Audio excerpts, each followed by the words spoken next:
So, John Robison, I'm here with this pretty rare Corniche 3, a 1991 Bentley Corniche, actually called a Bentley Continental. You can see the hood is off for service. These cars tend to suffer from collapsing front springs, and this car here we've just put front springs into. You can see now that it's actually standing a little bit high in the front, and we may end up having to take some shims out to drop the front end in this car, but it's also possible that driving at 20-30 miles it's going to settle and it's going to be perfectly correct in height. So you don't jump to a conclusion about shimming until after you drive these cars a bit when you put springs in. We just put a new top on this car, and this is what a top should look like on one of these. This top's the original Everflex. Inside you can see it's matching the interior. The car's got freshly redone wood. Will Rao did this wood, and it's the usual beautiful work that Will is so known for. So this is a good improvement.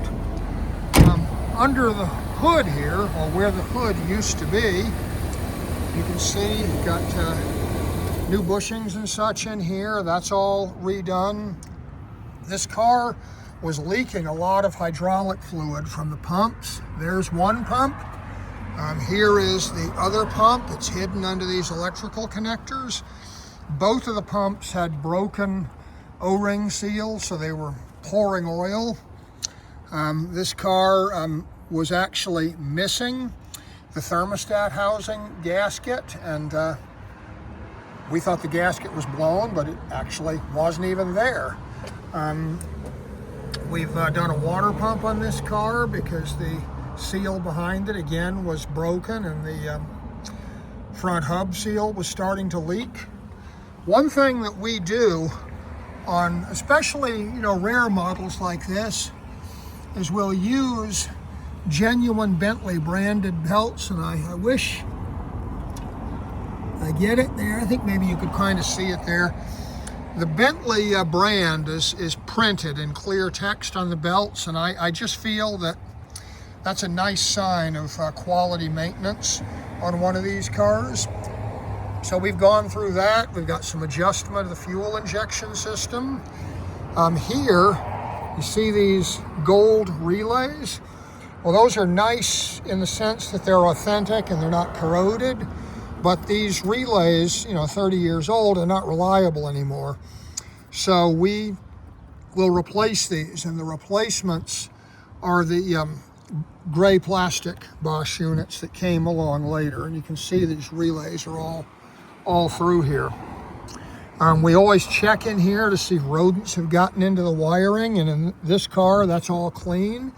You can see rodent activity a lot of times eating this foam, and again, that's clean. There's your AC piping going in. That's good in this car. These ignition wires are good. We've got new spark plugs in there. We've got some new gaskets down below for exhaust leakage. Up in front here, this car is going to need a radiator because this cap here is snapped off inside, and that's kind of an invitation to disaster because eventually this will blow out, and if it does so, the car is going to be stranded, so it's better to just deal with it here. These are the switches that operate the brake pressure lights.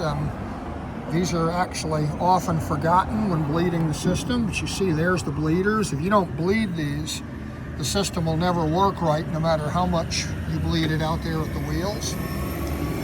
Here's your cruise actuator in these cars. This car has the dual distributors, so there's a drive belt from the distributor A to the distributor B that we change in service on these cars. Ignition coils are over here. You can see some wetness, and we have to look carefully when we see that to make sure the coils are not leaking, which is the way they fail. There's your ignition amplifier unit.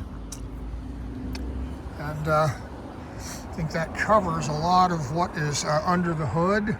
Another thing I'll just show you here, you can see the hood is only retained by these 4 screws on each side, and a lot of times you got a ground strap here too. We'll pull the hood for any service in front of the car because it's much easier to work on it if you can stand here looking in like I am. You don't have any chance of getting yourself in trouble trying to reach under the confines of the hood to service belts and things like that. You can actually see in front of the engine. If you're going to do something like a radiator, you have to take the hood off for access. But it's a thing, don't be afraid to do it. The hoods are not heavy on these cars, they're aluminum. You just need 2 people. You spin the bolts off and set it on the bench behind you, and then you do all the work. You do your initial road tests and such, and only when it's good and finished do we put it back together. So that's some of the service on this car, which, as I say, is a quite rare Bentley Corniche or Bentley Continental drophead, and it's shaping up to be quite a nice vehicle. It's John Robison here at Robison Service in Springfield, Massachusetts.